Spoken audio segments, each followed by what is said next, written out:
السلام علیکم ورحمۃ اللہ وبرکاتہ. Welcome back to my channel دورہ قرآن ود ادیب افضل.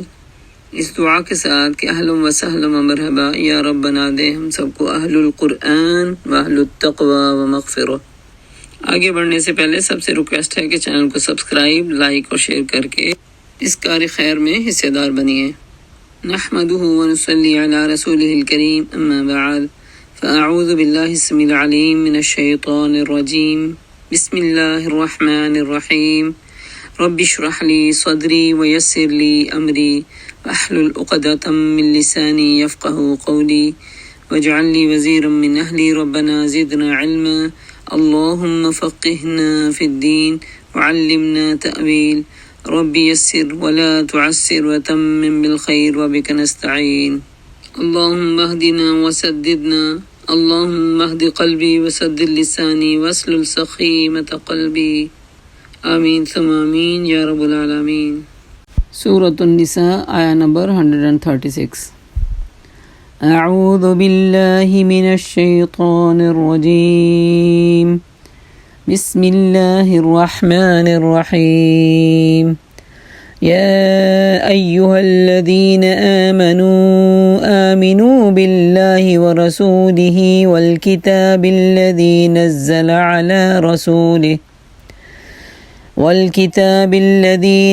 على رسوله والكتاب الذي أنزل من قبل ومن يكفر بالله وملائكته وكتبه ورسله واليوم الآخر فقد ضل ضلالا بعيدا. اے لوگو یا ایھا الذین آمنوا باللہ ورسولہ. سبحان اللہ. اے لوگو جی ایمان لائے، ایمان لے کے آؤ. ایمان لانے والوں کو کہا جاتا ہے. ایمان تو آلریڈی لا رہے تھے، پھر کہا ایمان لے کے آؤ. مطلب کیا ہے؟ یہ بائی برتھ پیدا ہو گئے نا اسلام کے گھر میں، اپنا نام پروین اور شاکرین اور جو سلمہ اور اس طرح کے نام رکھ کے خوش ہو گئے. اس پہ خوش ہونے کی ضرورت نہیں ہے.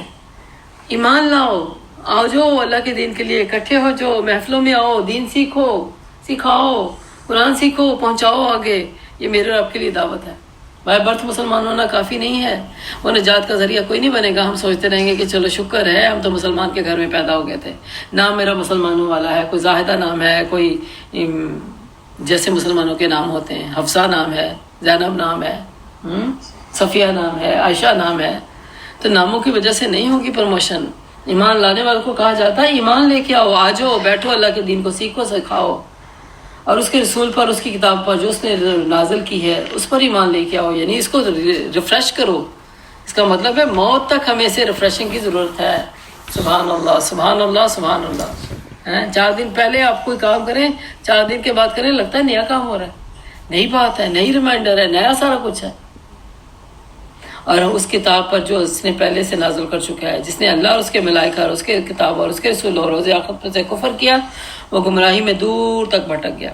وہ لوگ جو ایمان لائے، پھر کفر کیا، پھر ایمان لائے، پھر کفر کیا، پھر اپنے کفر پر بڑھتے چلے گئے. کھیل تماشا کرنے والوں کی جو نا، وہ جو کہتے ہیں نا بعض اوقات بال پھینکتے نا رنگ میں، وہ رنگ میں بال پھینکتے ہوئے آپ کو نہیں پتا کہ آپ کے پسند کے کلر کے پاس رکے گی یا کہ دوسرے کلر کے پاس جا کے رکے گی، ہے نا. تو یہ کھیل بنا لیا نا. کبھی تو آپ کا ٹاسک لگ جاتا ہے کہ آپ کا پوائنٹ آپ جو چاہتے تھے وہاں پہ رکیے، آپ کو مرضی کی وہ جو چیز مل گئی. بعض اوقات وہ جو انسان کیا کہتے ہیں، جو اکثر سرکس وغیرہ لگتی ہے، اس میں انہوں نے رکھے ہوتے ہیں نا وہ جو ٹیڈی بیئر لینے کے لیے نشانہ لگانا، ہے نا. نشانہ ٹھیک لگ گیا تو آپ کو وہ اچھے سے جس کو آپ ٹارگیٹ کر کے تھے مل گیا، اور نشانہ نہیں لگا تو وہ تو نہیں ملے گا. تو کھیل تماشا بجانے سے جو نشانہ کفر میں جا کے ٹک گیا، کیسے ایمان لے کے آئیں گے، ہے نا. مرضی سے ایمان لائے، مرضی سے چھوڑ دیا. ادھر سوچا اچھا، ادھر سے چھوڑ دیا، ادھر سے لیا اچھا، ادھر سے چھوڑ دیا. اور کیا پتا وہ چھوڑنے والے پوائنٹ پہ جا کے آپ سٹک ہو گئے. کیا بنے گا اس دن؟ دیکھیں ذرا. جو لوگ کفر میں آگے بڑھتے چلے گئے، پھر جہاں پہ سٹک ہوئے تھے اب اس میں ہی آگے بڑھتے چلے گئے. رہے وہ لوگ جو ایمان لائے، پھر کفر کیا، پھر ایمان لائے، پھر کفر کیا، پھر کفر میں آگے بڑھنے لگے، تو اللہ ہرگز ان کو معاف نہیں کرے گا. اور نہ کبھی تم ان کو راہ راست میں دیکھو گے، یا نہ ہی ان کو راہ ہدایت دکھائے گا. اللہ تعالیٰ ہمیں بچا کے رکھے ایسی چیزوں سے. ایمان تو ایک سیریس عمل ہے، جس کو پکڑ لیا جس نے تو اس کا دل تو صاف شفاف ہو کے اس کا پیچھا کرنے لگ جاتا ہے. اللہ تعالیٰ وہی دل ہمیں عطا رہا ہمارا دل وہ بنا دے جس میں تقویٰ ہوتا ہے. جو منافق اہل ایمان کو چھوڑ کر کافروں کو اپنا رفیق بناتے ہیں انہیں یہ خوشخبری سنا دو ان کے لیے دردناک سزا ہے. یہ سرکاسٹک وے میں کہا جا رہا ہے خوشخبری کا معاملہ. بعض اوقات ہوتا ہے نا بچے کو منع کرے تو پھر ہم کہتے ہیں جب گر جاتا ہے آیا مزہ. تو آیا مزہ ہم اس کے سچی والا مزہ تھوڑی پوچھ رہے ہوتے ہیں. ہم تو یہ پوچھ رہے ہوتے ہیں کہ تمہیں منع کیا تھا نا. یہاں پہ اللہ تعالیٰ وہی بتا رہا ہے کہ تمہیں آیا مزہ پھر انہیں بتا دو کہ ان کے لیے دردناک سزا ہے. کیا یہ لوگ عزت کے طلب میں ان کے پاس جاتے ہیں؟ حالانکہ عزت تو ساری کی ساری اللہ کے لیے ہے. بعض اوقات غیر مسلموں کو لوگ کیوں پیچھا کرتے ہیں؟ کیونکہ ان کا سٹینڈرڈ دنیا میں ذرا عزت والا دیکھا جا رہا ہوتا تو انسان اپنی عزتوں کو ادھر سے تلاش کر رہا ہے کہ ان کے ساتھ جڑیں گے تو شاید 4 دن کی ہمیں بھی واہ مل جائے گی. کسی وہ کہتے ہیں نا سفید کھلڑی والے کو دیکھے جو ہمارے اندر کمپلیکس ہے ہم کہتے ہیں یہ تو بڑے پاک صاف ہے. سم ٹائم ہوتا ہے اچھا یہ بھی روتے ہیں. ہمارے بیک ہوم میں لوگ کہتے ہیں اچھا یہ بھی روتے ہیں. اللہ تو وہ کیوں وہ انسان نہیں ہے وہ ہم سے کوئی وہ آسمان کی مخلوق ہے. تو یہ ہے کہ ان کے ساتھ ان کا پیچھا کرنے سے تم سمجھتے تھے کہ ان کے ساتھ عزتیں ملیں گی. تو یاد رکھو ان العزت للہ جمیعا فان العزت للہ جمیعا. اصل عزت اللہ کے پاس ہے. اور جہاں تم سنو اللہ کی آیات کے خلاف کفر بکا جا رہا ہو تو اس کا مذاق اڑایا جا رہا ہو تو کیا کرنا چاہیے؟ بیٹھے رہنا چاہیے وہاں پہ. یا تو ان کو منع کرنے کی اتنی پاور ہونی چاہیے کہ ان کو شٹ اپ کال دے دیں یا پھر کہ اٹھ کے چلے جائیں. ورنہ بیٹھے رہنے والوں کے ساتھ شمار ہو جائے گا. ان سے الگ ہو جائیں. اگر تم ایسا کرتے ہو تو تم اگر تم ایسا کرتے ہو تو تم بھی انہی کی طرح ہو جاؤ گے. یقین جانو یعنی اگر ایسا نہیں کرتے بیچ میں بیٹھے رہتے ہو تو پھر انہی کی طرح ہو جاؤ گے. یقین جانو اللہ منافقوں اور کافروں کو جہنم میں ایک جمع کرنے والا ہے. اللہ اکبر استغفر اللہ ربی. منافق اور کافر کہیں منافق اور مشرک کہیں کا منافق اور وہ جو بددیانت فاسق فاجر اور سب کا انجام کہاں ہونے والا ایک جگہ پہ. یہ منافق تمہارے معاملے میں انتظار کر رہے ہیں کہ اونٹ کس کروٹ بیٹھتا ہے. اچھے حالات ہوتے ہیں تو واہ واہ کرتے ہوئے آ جائیں گے ہم بھی اور برے حالات ہوتے ہیں تو سوچیں گے خوش نصیبی ہے ہماری ہم نیند میں بیٹھے جو نقصان ان کو پہنچنا تھا شکر ہے ہم گھر میں تھے. اللہ اگر اللہ کی طرف سے فتح تمہاری ہوئی تو آ کر کہیں گے کیا ہم تمہارے ساتھ نہ تھے اور کافروں کا پلہ بھاری رہا تو ان سے کہیں گے کیا ہم تمہارے خلاف لڑنے پر قادر نہ تھے. کیسا وہ ڈپلومیٹک انداز اختیار رکھتے ہیں. جو پلڑا بھاری ہوتا ہے اس کے پاس جا کے فیور مانگتے ہیں اور پھر بھی ہم نے تم کو مسلمانوں سے بچا لیا. یعنی کافروں سے کہتے ہیں کہ تمہارے ساتھ ہم مدد لڑنے پر قادر تھے تو ہم نے لڑے نہیں اور ہمیں اپنی اس جماعت کا ان کو فائدہ نہیں دیا ان کا ہاتھ مضبوط نہیں کیا. اس کی کمزوری کی وجہ سے تم ان پہ مسلط ہو گئے تو یاد رکھو ہماری وجہ سے ہوا ہے. اگر ہم ان کا ساتھ دیتے تو تم نہ ادھر جاتے تمہارا مقدر میں فتح نہ آتی. بس اللہ ہی تمہارے ان کے معاملے کے درمیان قیامت کے روز اب فیصلہ کرے گا. اللہ نے کافروں کے لیے مسلمانوں پر غالب آنے کی ہرگز کوئی سبیل نہیں چھوڑی ہے نہیں. وَلَن يَجْعَلَ اللَّهُ لِلْكَافِرِينَ عَلَى الْمُؤْمِنِينَ سَبِيلًا. یہ اللہ نے کافروں کے لیے مسلمانوں پر غالب آنے کی ہرگز کوئی سبیل نہیں چھوڑی کہ اس طرح کی چالیں کر کے مسلمانوں پر غلبہ کر لیں گے. تو غالب ہونے کے لیے مسلمان کو اللہ نے جو اسٹرینتھ دے رکھی ہے وہی انسان کو اللہ تعالیٰ کہتے ہیں وَلَا تَهِنُوا وَلَا تَحْزَنُوا. وہ اگر تم نہ سستی دکھاؤ نہ غم کرو تم ہی غالب آ جاؤ گے اگر تم مومن ہو. اب منافقوں کا اصل چہرہ دکھایا جا رہا ہے. ان المنافقین یخادعون اللہ وهو خادعهم. یہ منافق اللہ کے ساتھ دھوکہ بازی کر رہے ہیں حالانکہ حقیقت اللہ ہی نے انہیں میں دھوکے میں ڈال رکھا ہے. جیسے میں نے پہلے بھی بتا چکی ہوں جب انسان اپنے آپ کو نیکی سے محروم سمجھتا ہے نا اپنی وجہ سے بتا رہا میں فلاں وجہ سے نہیں ہوا اس کا مطلب ہے کہ فلاں وجہ پہلے نہیں تھی فلاں وجہ کے اوپر اللہ کی ایک وجہ تھی کہ اللہ نے تجھے محروم کر دیا نیکی سے. اور جب نماز میں آتے ہیں تو خس مساتے ہوئے سستی کے مارے کوئی ڈرامہ ٹی وی دیکھنا ہو تو بڑی ایکٹیولی آنکھیں کھلی ہوتی ہیں دیکھ رہے ہوتے ہیں. نماز پڑھنی ہے تو تھکاوٹ سستی کیسے پڑھے نماز.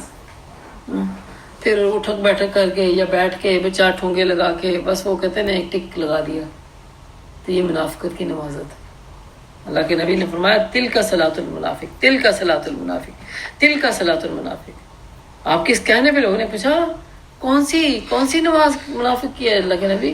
کہا جو سستی میں بیٹھا رہتا، خاص طور پہ عصر کی نماز میں بیٹھا رہتا یہاں تک کہ سورج ڈوبنے کو جاتا تو اسے یاد آتا او میری نماز، پھر بھاگتا ہے نماز کے لیے، محض لوگوں کو دکھانے کی خاطر اٹھتا ہے، اللہ کو بیچ میں خود کم ہی یاد کر رہا ہوتا ہے۔ اس کا مطلب ہے کہ نماز اللہ کی یاد کا ایک ذریعہ ہے۔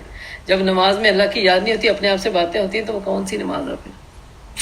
اللہ تعالیٰ ہمیں اس نماز سے بچائے۔ شیطان اتنا خبیث ہے، وہ ہمیں دنیا کے چکر نہیں اگر دے سکتا تو دین کی چکروں میں ڈال دیتا ہے۔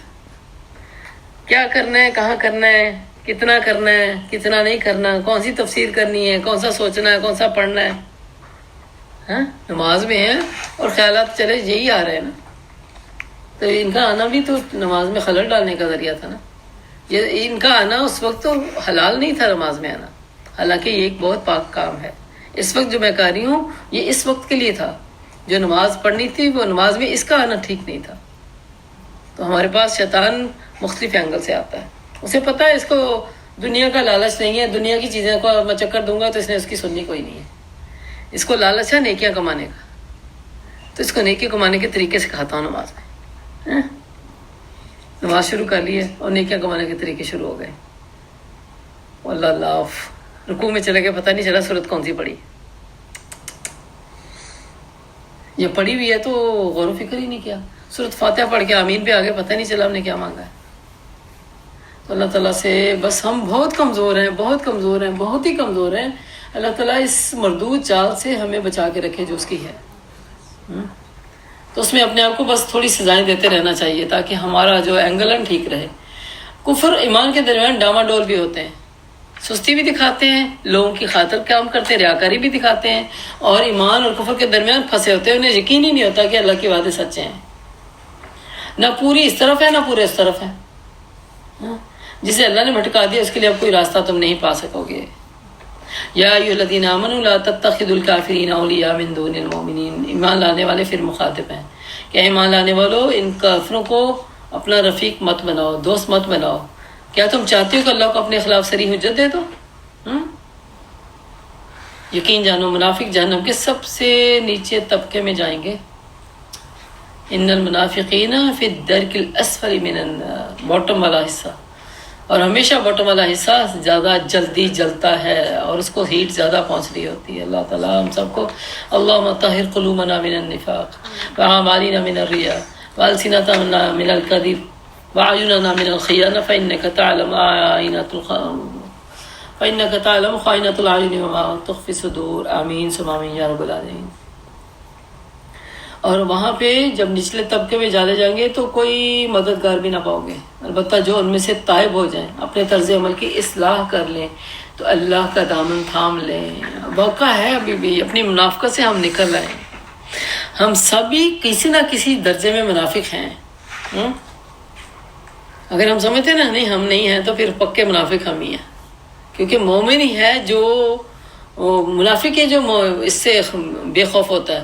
مومن تو ہر وقت خوف رکھتا ہے کہ کوئی نہ کوئی درجے کی منافقت پائی جاتی ہے میرے اندر، تو اس کے باوجود تم اللہ کا دامن تھام لو، اپنے دین کو اللہ کے لیے خالص کر لو، خالص خالص خالص خالص، جس میں اخلاص والے عمل ہو جائیں شروع، اللہ کے ساتھ وفاداری پوری پوری ہو جائے، بندوں کے ساتھ وفاداری پوری پوری کلیئر پکچر کے ساتھ ہو جائے، نفس کو کبھی شیطان کے ہتھے نہ چڑھنے دیں، تو پھر ہے ایسے لوگ مومنوں کے ساتھ ہیں، اور اللہ مومنوں کو ضرور کیا اجر دے گا؟ اجر عظیم عطا فرمانے والا۔ سبحان اللہ۔ اللہ کو کیا پڑی ہے کہ تمہیں خام خواہ وہ سزا دے اگر تم شکر گزار بندے رہو اور ایمان کی روش پر چلو۔ یاد رکھیے شکر پہلے ایمان سے ہے، شکر کا ذکر پہلے ایمان سے۔ اس کا مطلب ہے کہ ایمان کو بڑھانے والی چیز شکر ہے۔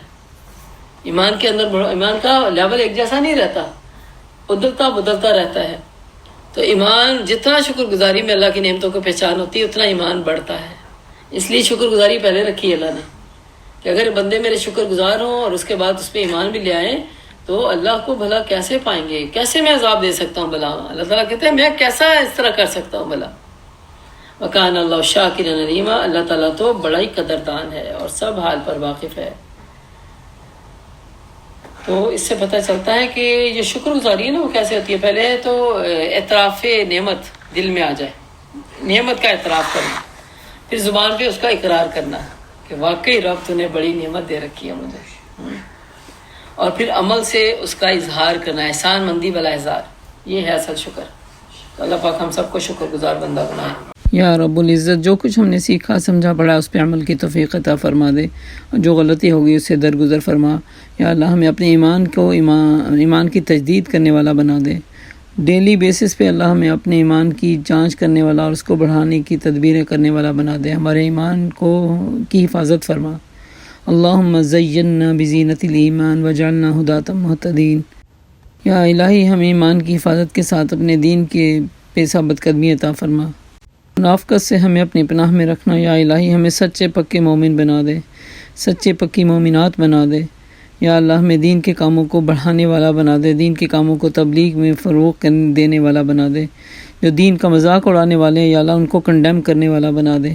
یا اللہ ہمیں اپنے نمازوں میں پوری خشیت عطا فرما، ہمیں نمازوں میں اللہ تعالیٰ اپنی حاضری کی توفیق عطا فرما۔